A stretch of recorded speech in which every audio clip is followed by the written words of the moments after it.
Which item in this picture do you think negatively affects people's health more than anything else? Alcohol? Cigarettes? The donut? Hamburger? Sure, they're all pretty bad for you, but most people know that and at least try to limit their intake somewhat to these items, even a little bit. But it's the things we don't think about that can really cause damage. Things we use every day so regularly we don't even think about how its constant use could actually be killing us. The real culprit is the chair. We were given legs for a reason. Most third world cultures don't even have chairs, and they walk an average of 10 miles a day. We in the modern world, on the other hand, spend most of our entire waking days sitting down. People go right from bed to sitting on the toilet, after which they sit at the breakfast table, then they sit in a car as they drive to work and spend the entire day sitting at a desk, only getting up to sit in the toilet and in the cafeteria. Then they sit in the car to drive and sit at the local bar for happy hour. Then when they've had enough of that, they go drive home and spend the rest of the day sitting in a comfortable chair watching TV before they crawl to bed to recover from all the physical exertion that day. And when people go out, they sit at a restaurant or a movie theater. Sitting all day is far worse for you than you might think. A 2010 American Cancer Society study following over 123,000 people from 1993 to 2016 found these alarming results. People who were inactive and sat for over 6 hours a day were 94% more likely to die during the time period studied than those who were physically active and sat less than 3 hours a day.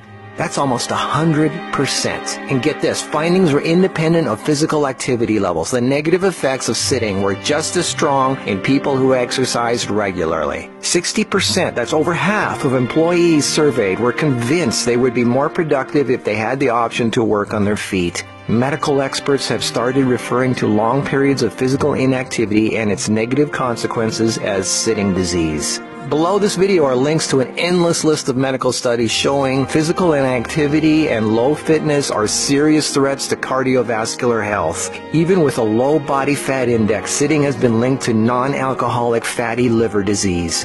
Studies showing differences in brachial and femoral artery responses to prolonged sitting. Studies showing reducing sedentary time may protect DNA. Sedentary lifestyle has been linked to depression. How sitting less increases muscle mass. Multiple studies linking diabetes to inactivity and sitting. Cells in idle muscles don't respond well to insulin, so the pancreas produces more and more, leading to diabetes. And how 5 minutes of standing every half hour can improve glucose metabolism and really help postmenopausal women who are pre-diabetic. Blood pressure drops when standing compared to sitting. A Cornell University study found that sitting more than 1 hour induces biochemical changes in lipoprotein lipase activity, that's an enzyme involved in fat metabolism, and glucose metabolism, leading to deposits of fats in adipose tissue rather than being metabolized by muscle, and increases heart attack risk, coronary heart disease, and kidney disease. This happens in both fit people who do regular aerobic activity and also unfit overweight people. This means regular exercise does not cancel out these effects of sitting the rest of the day. Sitting a lot is asking for trouble, no matter who you are.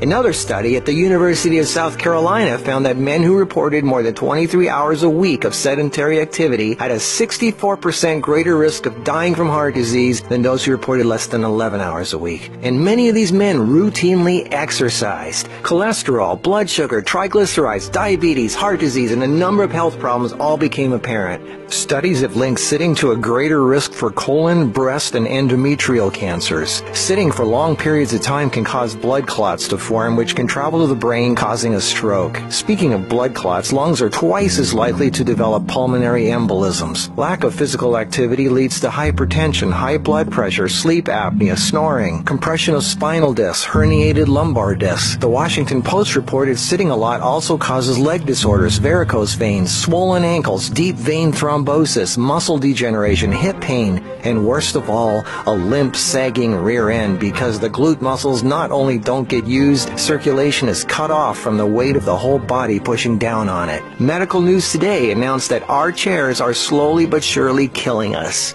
The links to all these studies are listed below this video. So what do? We have to work, right? Well, the first thing to have to look at, obviously, is our desk. It's actually becoming commonplace in many offices, factories, and even schools globally to switch to standing desks. They even have desks that instantly adjust from sitting to standing position and back down again as needed. Just Google standing desks and you get all kinds of companies. I myself use standing desks to do my video editing and even have a treadmill desk for doing my office work and online stuff. I find this much more effective than the bicycle desk I have for working on the computer. Even though my legs are moving, you're still sitting, and the leg muscles are not supporting the weight of the body. And this is why being on our feet is so important and effective.